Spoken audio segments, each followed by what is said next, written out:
Selamat datang di Cek Faktaid, channel yang selalu menyajikan informasi akurat, mendalam, dan faktual seputar sepak bola Indonesia, Asia Tenggara, dan isu-isu kontroversial yang menjadi sorotan publik. Pada kesempatan kali ini, kita akan membahas sebuah kasus yang tengah menjadi perbincangan hangat di dunia sepak bola Asia, khususnya Malaysia, Indonesia, dan Vietnam. Kasus ini terkait dengan pengakuan terbaru bos Johor Darul Ta'zim atau JDT, Tengku Ismail Sultan Ibrahim, mengenai skandal naturalisasi 7 pemain timnas Malaysia yang sebelumnya sempat menimbulkan kontroversi besar.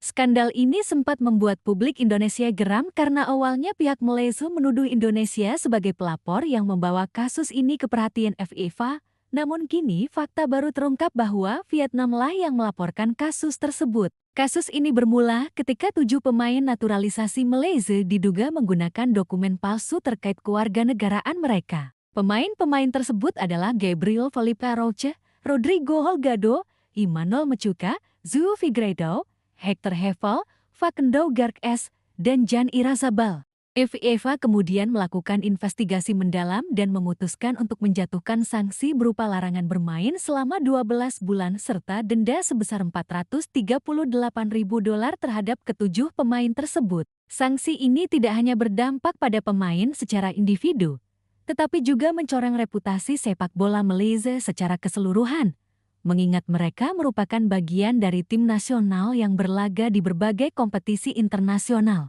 Pada awalnya, Tengku Ismail Sultan Ibrahim sempat menuduh Indonesia sebagai pihak yang melaporkan kasus ini ke FIFA, yang memicu kemarahan sebagian supporter dan media Malaysia. Tuduhan tersebut memicu ketegangan diplomatis dalam ranah sepak bola regional karena Indonesia dan Malaysia merupakan rival tradisional di berbagai kompetisi, mulai dari level U19, U23, hingga senior. Namun dalam pernyataan terbarunya, bos JDT mengakui bahwa tuduhan awal tersebut tidak benar dan Vietnamlah yang pertama kali melaporkan kasus 7 pemain ilegal ini ke FIFA. Pengakuan ini memunculkan respons beragam dari publik, media, dan pihak-pihak yang sebelumnya terlibat dalam kontroversi karena mengubah narasi awal yang sempat beredar luas. Kasus ini sebenarnya mencerminkan praktik naturalisasi pemain yang sering dipermasalahkan di sepak bola Asia Tenggara. Banyak negara mencoba memperkuat tim nasionalnya dengan pemain asing yang dinaturalisasi, namun penggunaan dokumen palsu, kelalaian administratif, atau interpretasi hukum kewarganegaraan yang keliru bisa berujung pada masalah serius di level FIFA. Dalam kasus Malaysia, ketujuh pemain yang bersangkutan telah tampil untuk tim nasional dan beberapa di antaranya memiliki peran penting dalam pertandingan internasional. Fakta bahwa dokumen mereka tidak sah dan dilaporkan oleh Vietnam menunjukkan adanya pengawasan ketat dari pihak lawan regional serta sistem monitoring FIFA yang memastikan keadilan dalam kompetisi internasional. Tengku Ismail dalam pernyataannya menegaskan bahwa dirinya tidak ingin salah sasaran dan mengakui kesalahan awal dalam menuding Indonesia. Ia menekankan pentingnya mengakui fakta sebenarnya agar reputasi sepak bola Malaysia tidak semakin tercoreng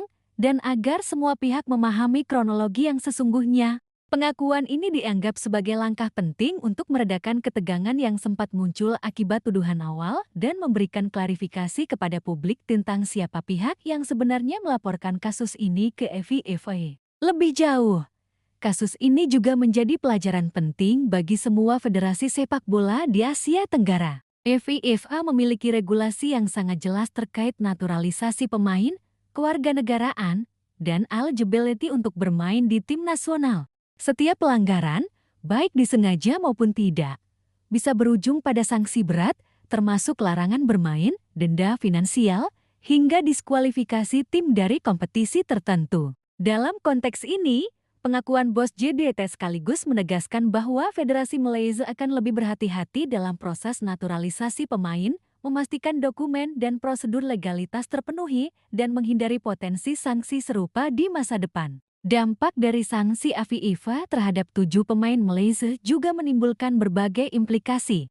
Pertama, performa tim nasional Malaysia di kompetisi regional seperti AFF Cup, Piala Asia, atau SEA Games dapat terpengaruh karena kehilangan kontribusi 7 pemain yang sebelumnya dianggap penting. Kedua, Citra sepak bola Malaysia di mata internasional menjadi tercoreng karena kasus ini menunjukkan adanya pelanggaran aturan yang seharusnya dijaga dengan ketat. Ketiga, Federasi Sepak Bola Malaysia kini dihadapkan pada tantangan membangun kembali kepercayaan publik, pemain, dan federasi internasional agar reputasi mereka kembali positif. Selain dampak teknis dan administratif, kasus ini juga menarik perhatian media dan supporter di berbagai negara. Media Vietnam mendapatkan sorotan karena sebagai pihak pelapor, mereka menjadi katalis dalam proses investigasi FIFA. Sementara itu, media Indonesia, Malaysia, dan kawasan Asia Tenggara menyoroti bagaimana tuduhan awal terhadap Indonesia tidak berdasar dan bagaimana transparansi serta klarifikasi dapat meredakan ketegangan antar federasi. Hal ini juga menjadi pelajaran bagi supporter agar lebih bijaksana dalam menanggapi isu sensitif, karena informasi yang salah dapat memicu konflik atau salah paham yang tidak perlu. Secara strategis, kasus ini memaksa Malaysia dan klub-klubnya untuk lebih berhati-hati dalam proses rekrutmen pemain. Johor Darul Ta'zim sebagai klub besar di Malaysia kini dituntut untuk memperkuat sistem administrasi, memastikan legalitas dokumen pemain, dan bekerja sama dengan federasi untuk menghindari risiko serupa. Pengakuan Tengku Ismail bahwa Vietnamlah yang melaporkan kasus ini ke FIFA sekaligus menjadi momen introspeksi, bukan hanya bagi JBT, tetapi juga bagi seluruh klub dan federasi di Asia Tenggara yang menggunakan pemain naturalisasi. Kasus ini juga menarik karena memperlihatkan dinamika politik sepak bola regional. Rivalitas antara negara-negara tetangga seperti Indonesia, Malaysia, dan Vietnam kerap tumpang tindih dengan strategi kompetitif di lapangan. Namun, di sisi lain, kasus ini menunjukkan bahwa FIFA tetap menjadi otoritas tertinggi yang menegakkan aturan secara objektif, tanpa memandang negara atau popularitas pemain. Semua pihak harus tunduk pada regulasi dan transparansi menjadi kunci untuk menjaga integritas kompetisi internasional. Lebih jauh, skandal ini menjadi bahan evaluasi untuk sistem naturalisasi pemain di seluruh Asia Tenggara. Banyak federasi mencoba memperkuat tim nasional dengan pemain asing, namun kasus Malaysia menunjukkan risiko besar jika prosedur administrasi tidak diikuti dengan ketat. Legalitas dokumen, persyaratan kewarganegaraan, dan bukti sahih harus dipastikan sebelum pemain dinaturalisasi dan tampil untuk tim nasional. FIFA pun jelas menunjukkan sikap tegas agar praktik serupa tidak terjadi di negara lain. Selain itu, publikasi media dan klarifikasi bos JDT memengaruhi opini supporter, media, dan pengamat sepak bola. Sebelumnya, tuduhan terhadap Indonesia menimbulkan reaksi negatif di masyarakat dan bahkan memicu kritik terhadap pemerintah dan Federasi Sepak Bola Indonesia.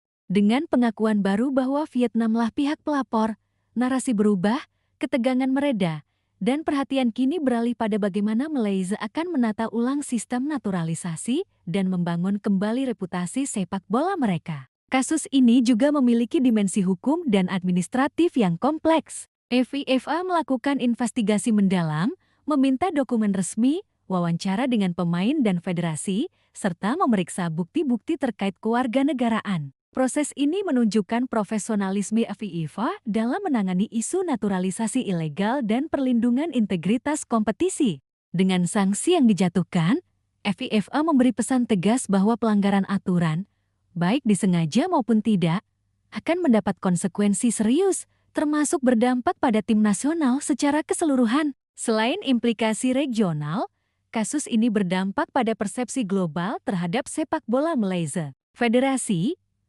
klub, dan pemain kini berada di bawah pengawasan ketat. Setiap langkah mereka dalam rekrutmen dan naturalisasi pemain akan diamati dan transparansi menjadi kunci untuk menghindari risiko sanksi lebih lanjut.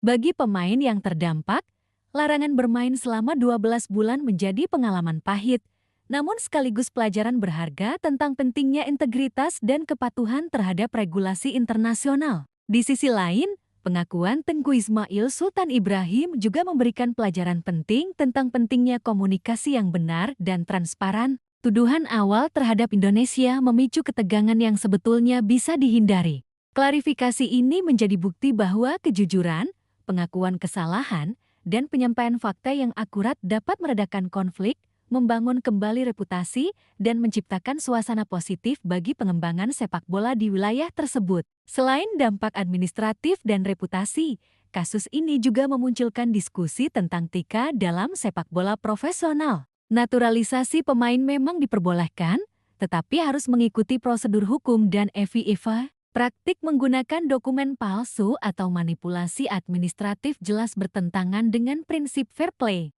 Hal ini menjadi pelajaran bagi semua federasi dan klub bahwa kemenangan atau penguatan tim tidak boleh dilakukan dengan cara yang merusak integritas olahraga. Dengan segala perkembangan ini, jelas bahwa skandal naturalisasi 7 pemain timnas Malaysia menjadi momentum penting untuk memperbaiki sistem, meningkatkan transparansi, dan menegakkan regulasi. Pengakuan bos JDT bahwa Vietnamlah pihak pelapor membantu menegaskan fakta, meredakan ketegangan, dan mengembalikan fokus pada reformasi administrasi dan penguatan tim secara legal. Demikian ulasan lengkap mengenai pengakuan bos JDT terkait laporan Vietnam atas kasus 7 pemain ilegal timnas Malaysia. Kasus ini menjadi pelajaran penting bagi seluruh federasi sepak bola di Asia Tenggara, menunjukkan pentingnya integritas, transparansi, dan kepatuhan terhadap regulasi internasional. Semoga dengan pembahasan ini, para supporter, media, dan pengamat sepak bola mendapatkan pemahaman yang jelas tentang kronologi, fakta, dan implikasi dari skandal ini. Terus ikuti informasi terkini, analisis mendalam, dan berita sepak bola eksklusif hanya di Cek Fakta. Jangan lupa untuk like, komen, dan subscribe agar selalu update dengan konten menarik seputar sepak bola Indonesia dan Asia Tenggara. Sampai jumpa di video berikutnya, tetap dukung sepak bola yang bersih, profesional, dan fair play.